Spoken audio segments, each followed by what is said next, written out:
What are your thoughts on how the Heat made adjustments and what can they do to improve or continue that success in game 2? Well, I was extremely impressed with essentially what you could say is a comeback from the Heat in game one. Because when I look back at that first half with the Knicks going up against the Knicks played phenomenal. They were just destroying the Heat down low in the paint. And I will give credit to the Heat. I thought Eric Spoelstra made some great adjustments going into the second half. They essentially formed a wall defensively to be able to limit the Knicks offensively from being as capable as they were in the paint in that second half, because the first half they were just dominating the paint. And even if you were to look at the box score, you look at the difference in points in the paint from the Heat compared to the Knicks. The Knicks still dominated that statistic. The Knicks had 62 points in the paint compared to the Miami's 38 points in the paint. It's just from an efficiency standpoint, the Knicks definitely tapered off in the second half, and the Heat took advantage of it. Now, when it comes to the Heat, Jimmy Butler was still effective. I thought guys like Caleb Martin stepped up pretty big.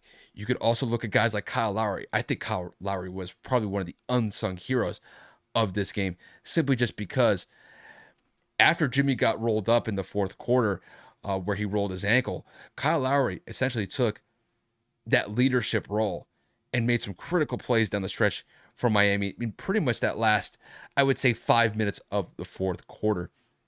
And they definitely needed somebody to step up, and he was that guy because Jimmy was he was essentially just a sitting duck out there, being pretty limited with that ankle roll. But overall, you look at some of these role players like Caleb Martin was able to knock down some critical shots in the fourth quarter. Kevin Love, I thought, was extremely effective in this game, really just from his outlet passes. He had 3 or 4 outlet passes that were basically full court and got the Heat some decent buckets, especially in that second half.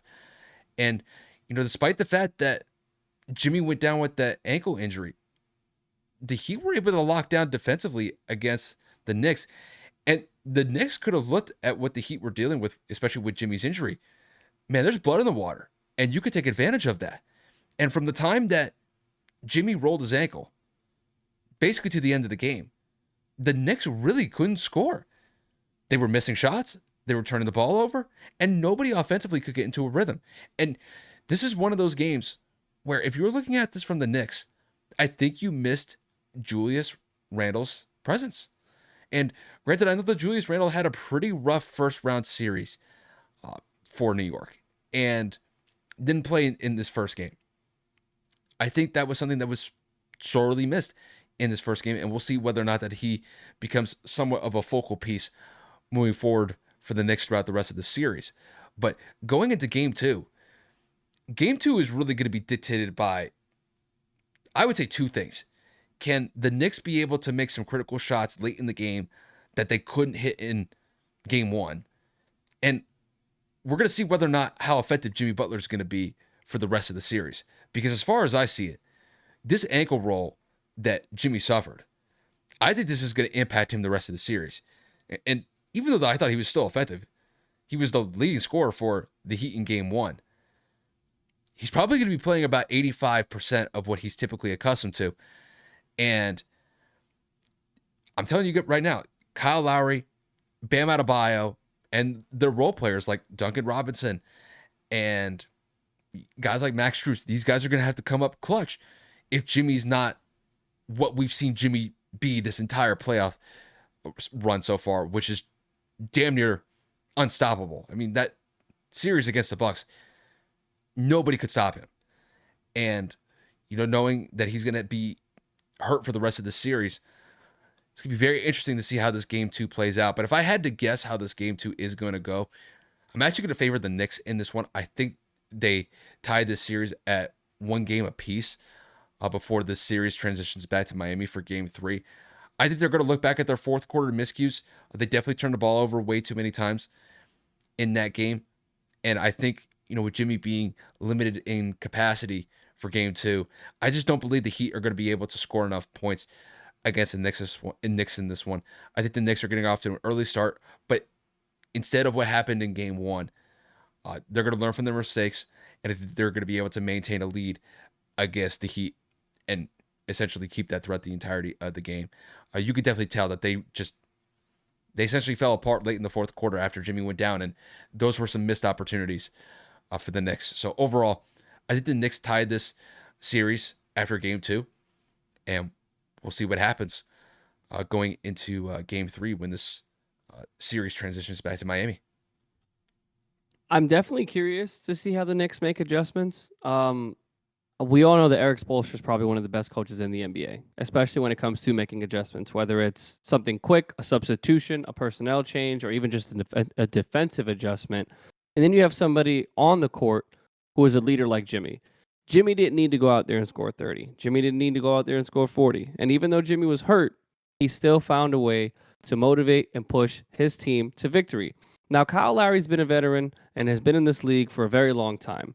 He has accepted his role off the bench, and he is somebody that is going to come out there and give you whatever it is that he's asked of. Now, in this particular instance, he didn't shoot as efficiently from the field as you would want, but he still goes out there and gives you 8 and 5. He had 4 blocks. That's one thing people need to understand. The Miami Heat have been playing very grueling, aggressive defense, and for your backup point guard to go out there and give you 4 blocks, I'm going to go out on a limb and say that that's pretty significant. That may not be mentioned on a regular basis. Now, I will criticize Duncan Robinson goes out there and just does some cardio because he had 1 assist and no points. That's got to change. If you want to go up 2-0 against the New York Knicks, you have to find a way to alleviate some of that pressure off of Jimmy Butler's shoulders. Now, Highsmith is somebody who doesn't get a lot of minutes, so that's not somebody I'm really going to be focused on. But when you talk about Caleb Martin hitting those timely shots, at the end of the day, he still found a way to only get you 9. But again, those 9 points came in crunch time. So then you talk about Gabe Vincent, those 20 points, absolutely incredible. That needs to continue.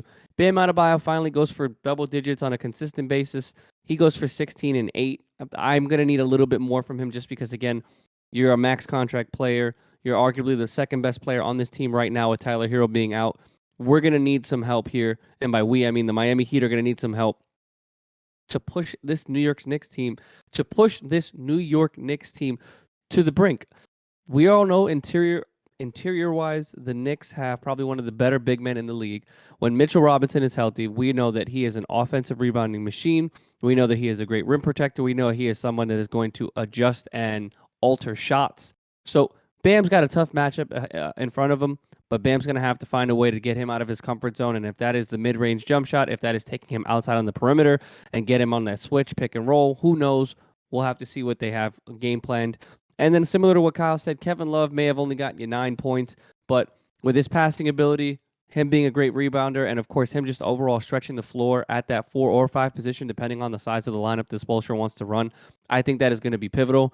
But when you go into the Knicks situation, I mean, what else can you say, man? Barrett goes for 26. Brunson goes for 25. Toppin steps up without Randall, goes for 18. The Knicks played well. It's just that bench did not do enough. We still have not had a burst from Emmanuel Quickly. We still have not been able to see Josh Hart get into a good rhythm outside of that. Well, not really outside, but we haven't seen him bounce back since that big game against.